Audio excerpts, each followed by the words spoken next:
We have a very significant update on the Jack Eichel trade watch. We also have updates on the Matthew Tkachuk situation in Calgary, as well as some more names we're going to look at from Frank Saravalli's top 20 trade bait board. We have some more news on the latest NHL awards and other news from around the league as well. We'll jump into all the latest coming up next. So welcome back to another video here at Top Shelf Hockey. Now we have a lot to cover here today. We've had a lot of news in the last 24 hours, so let's dive right in and get started. Now first up, I just want to quickly touch on the remaining playoff games. We saw the New York Islanders, of course, force Game 7 last night with a Game 6 victory in overtime with a big goal from Anthony Beauvillier to defeat the Lightning and push this game to the wire here at 7 games. So we're going to have at least one Game 7 in round 3, and we have Vegas and Montreal doing battle tonight in Game 6. And of course, we'll see if Vegas can force a Game 7 there. I mean, from a neutral fan standpoint, of course, it doesn't get any better than Game 7. So I'm all for having more Game 7s than not to watch from an entertainment perspective. So we're going to have to see. But one thing that I noticed last night is the officiating again became the storyline early in the game with Scott Mayfield laying the cross-check to Nikita Kucherov with the referee, Chris Lee, standing right there. It's not like they didn't see it. There's no doubt about it. Chris Lee was staring right at them, chose not to call it, and of course the star player in Kucherov goes out injured, and his status for Game 7 is certainly doubtful. So I know that, like I said before, we've talked about the refereeing. I try not to get on them too much because I know it's a tough job. At the same time, they can play, that extra rough, somewhat violent style of playoff hockey that we've all come accustomed to watching and that we find entertaining. But in that scenario, that was definitely cross-checking. There's no doubt. Now, if they call a penalty there, it could have an impact on the game because obviously the Lightning have a lethal power play. Maybe that makes a difference. I don't know. Now, when it comes to Kucherov being hurt, whether or not they call a penalty or not would probably make no difference in that regard. If he's injured, he's injured. It's just that simple. And if he misses Game 7, well, having that one power play may not have made a big enough difference. I don't know. But I understand that they let a lot of stuff go in the playoffs, which is completely fine. But when the referee's staring right at it and you've got a blatant cross-check to a star player, they have to, in my opinion, they have to call that. Like some of the things that you see let go, and then the calls you do see are just somewhat questionable. I'm like, really? You've been letting everything go and now you call that? It just seems odd. So hopefully we can get some, consistent approaches here and have everybody's, somewhat safety involved. We'll see what happens. I'm not really sure. I can't say with any certainty what had any outcome in the game. It's unfortunate that Kucherov is hurt, and we'll see what his status is here. For Game 6 tonight, Vegas and Montreal. Looks like Vegas is going back to Robin Lehner. So we'll see how that works out. He did win the last game when he played in game number 4. So I'm not completely shocked. I know a lot of people were convinced they would stick with Fleury here, but I'm like, I don't know. I mean, the last little while you go to Lehner and you win. Fleury comes back and you lose. Like, it's not even so much the goalie. Each goalie's played well, but it just seemed like the last couple of games the team has played better in front of Lehner. So we'll see how things go and whether or not this series is over tonight or if they can send it back to Vegas for game number 7. Now, of course, we had some other news today between last night and this morning. Of course, we did get word that Patrice Bergeron is this year's recipient of the Mark Messier Leadership Award. So Bergeron's a terrific captain, great leader. Even before he had the C in his jersey, he was worthy of that. Always been a leader for a long time. So it's certainly a well-deserved award for Bergeron in Boston. Of course, we also got word that the Seattle Kraken now have their very first ever head coach in franchise history, which we do have a video on the channel earlier discussing they hired Dave Hakstol. They surprised many people, including most of the well-connected NHL insiders. I mean, it was revealed, but only last minute this morning that Hakstol actually did have a few interviews. He was one of those guys that we talked about that Ron Francis was rumored to have 2 or 3 other guys that he'd interviewed multiple times, but just nobody could really find out who they were. But we did find out that we did know from the Leafs side of things that a couple of their assistants had opportunities for promotional opportunities, and if they were to accept them or have them offered to them, that there could be changes to the Leafs coaching staff coming up. So that does create an opening on the Toronto Maple Leafs bench. Hakstol was certainly, you could say, partially responsible, and to a large degree actually, helping the Maple Leafs become a better defensive team this year, but you could also argue that the changes that Dubas made to the roster helped with that as well, especially bringing in like TJ Brody, who was a good stabilizer. Signing back Zach Bogosian back there, he played well for them too.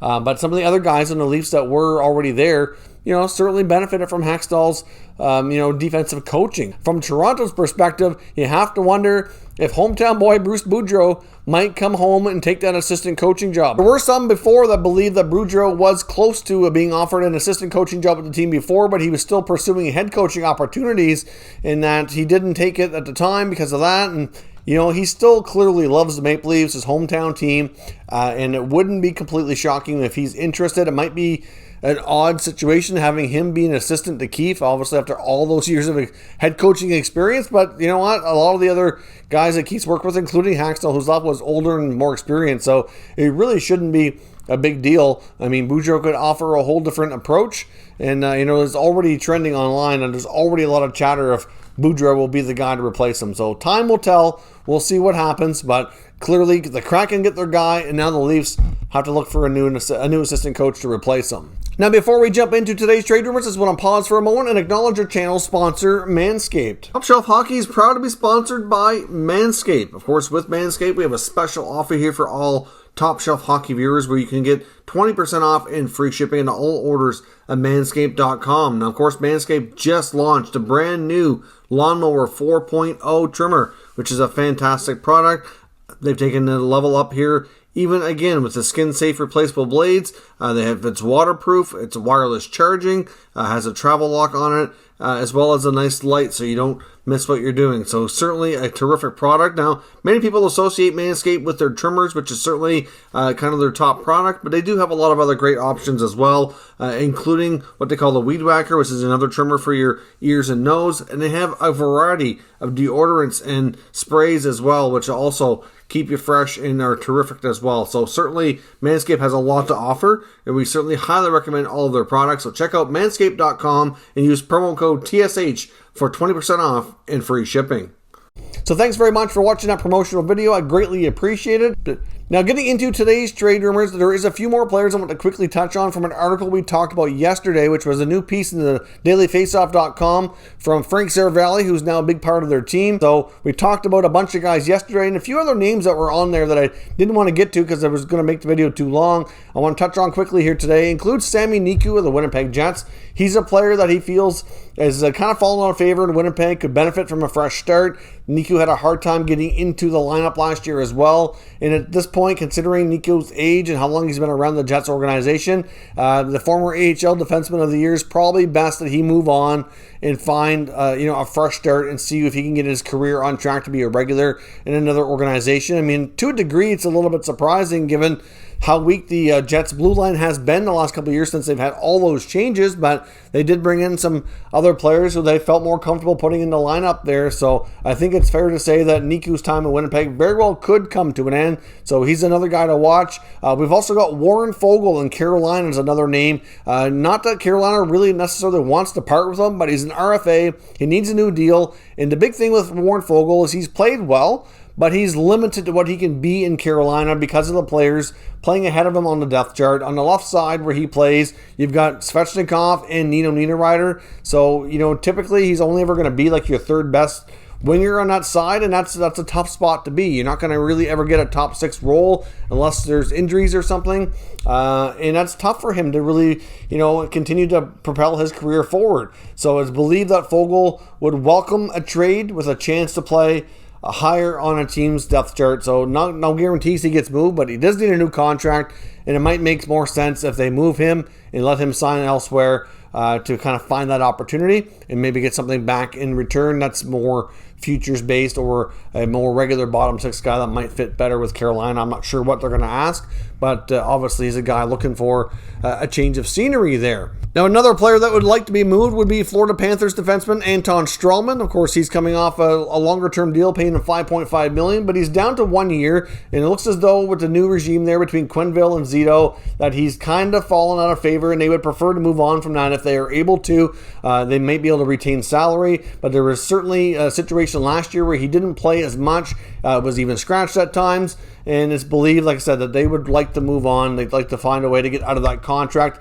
if they possibly can. I mean, another contract that the previous regime had in place there that Zito was able to move on from was that Brett Connolly deal. That's something he was able to find his way out of, and he's probably hoping he can do the same here with 1 year left on a veteran contract. Even if they retained, I'm not sure if they'd go all the way to 50%, which is the max you can do, but if you knock down his cap hit around $3 million or $3.5 million, that certainly makes it more appealing, and they might be able to find some takers. So that's another player they're going to be looking to find a new home for. And speaking of Florida, their rights to Chris Driedger is something else we could see be traded ahead of free agency. It's likely that he gets moved or re-signed somewhere else because of the goalie situation with the Panthers. I mean, they had Bobrovsky in a $10 million deal with a no-move clause, so he's not going anywhere.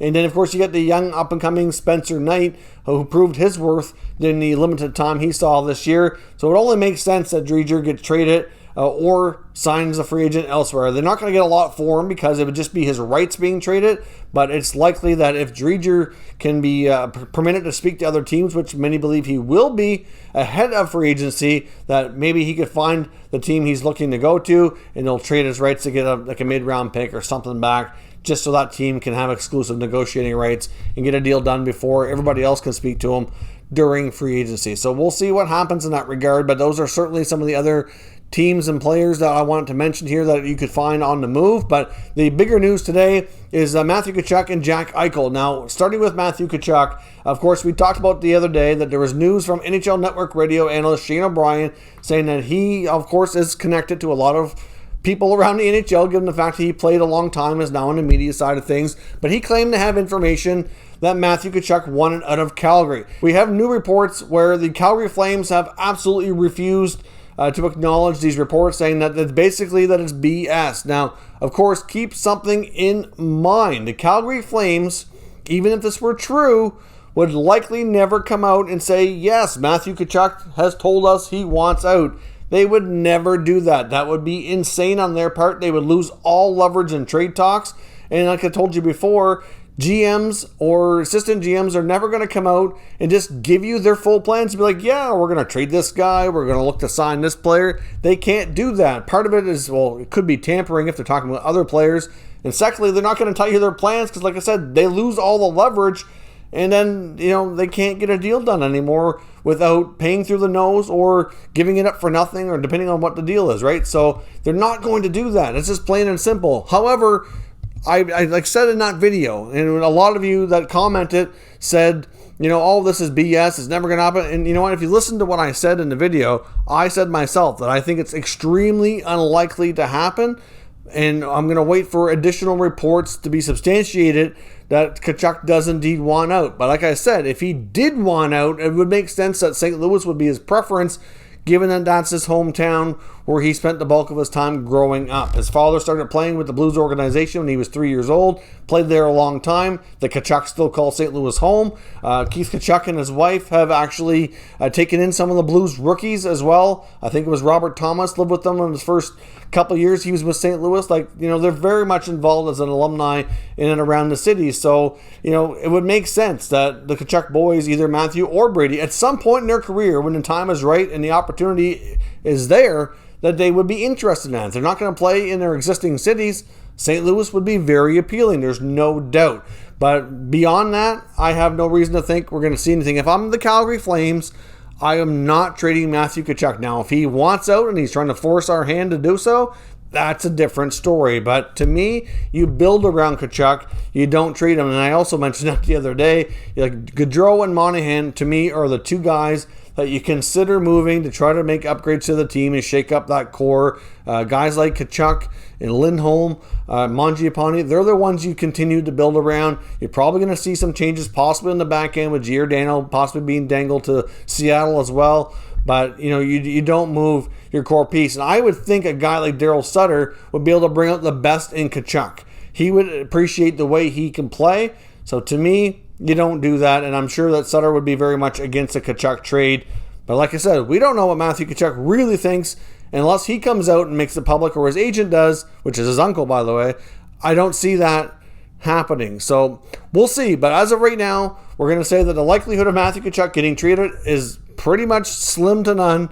And right now, those reports of the Calgary cannot be substantiated, but we'll wait for additional information to see what happens and if anything does come from this moving forward. Now, lastly, we want to touch on Jack Eichel, and we have a fairly big update. And it comes from Aaron Portzline of The Athletic. And I'm going to give you a couple of snippets to show you a couple of quotes here from Twitter. And I believe the account is called NHL News and NHL. Shout out to them for taking the time to put these quotes together, so that saves me a little bit of time.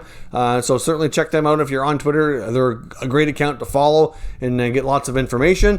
But certainly, when it comes to Eichel, Portzline is talking about the fact that it's believed from his sources that the Jackets are out and that they've had pretty extensive, deep conversations with the Sabres about a trade, and it's just seems like they're not getting anywhere. So it's believed they're not in the mix anymore. It's believed, here I'll give you the snippet from Twitter, that the trade that they're proposing would have looked like this. They would have offered Elvis Merzlikins as a goaltender to the Sabres, the 5th overall pick in this year's draft.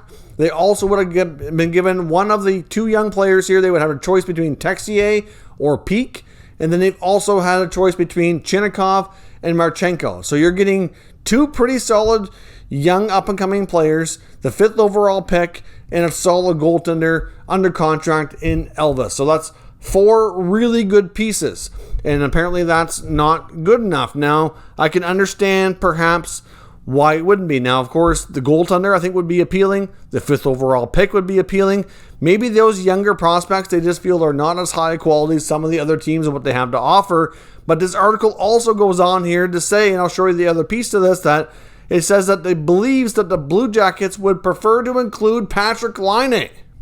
So could we see a Laine for Eichel trade? Now, here's the thing that I find crazy on both sides of this. For one, if they included Laine, clearly they wouldn't have everything else in. Let's say you throw in Laine and Elvis and the 5th overall pick. To me, that's a really good package. Between those other 2 combos of young players, you can probably take at least one of those out.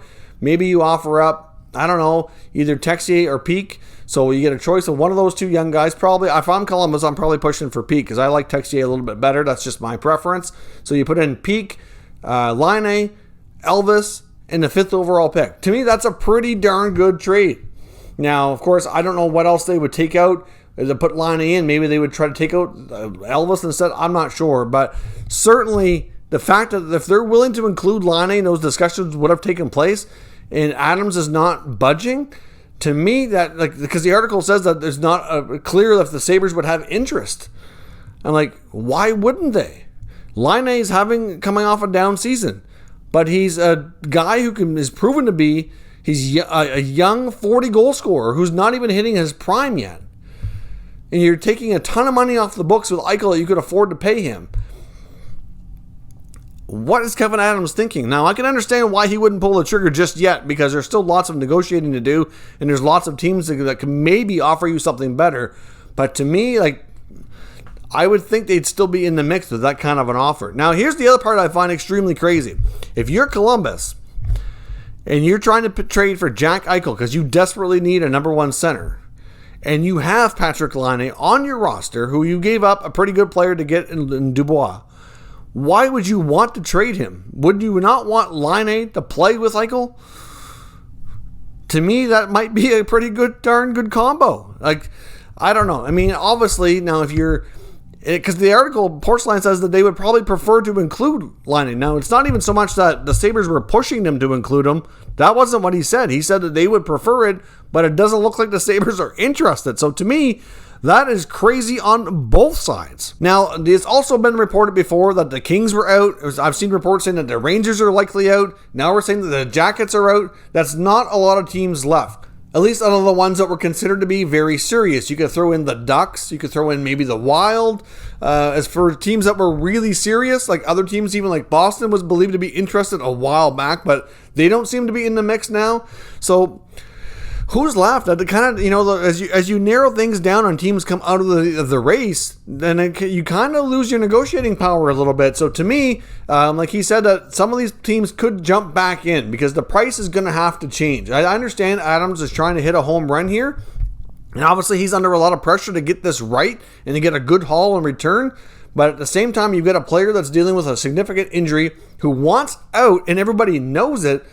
So you're going to have to come down on your price a little bit, and other teams are going to probably jump back in and try to swing a deal here. There's also other reports the other day in The Athletic as well, with an anonymous NHL executive saying that based on their knowledge of Eichel Trade Talks, that they were looking for as many as like 6 pieces.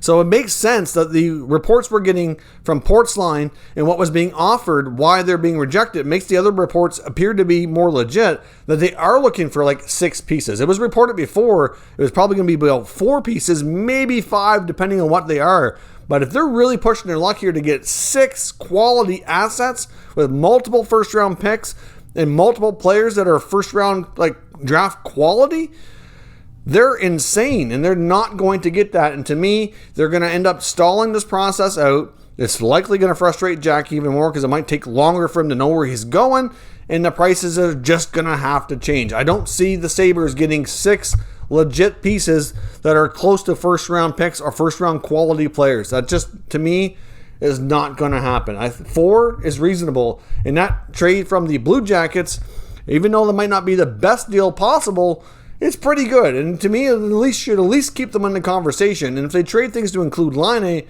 definitely in the conversation. So let me know what your thoughts are. Are the Sabres and the Jackets both crazy here? Who else jumps back in? What does the final price tag end up looking like to get Jack Eichel out of Buffalo? Let me know your thoughts in the comments. We'll discuss further. If you're new to the channel, make sure you subscribe and stick around. We'll keep you up to date with all the latest news on all 32 NHL teams. Thank you for watching, and I'll catch you next time.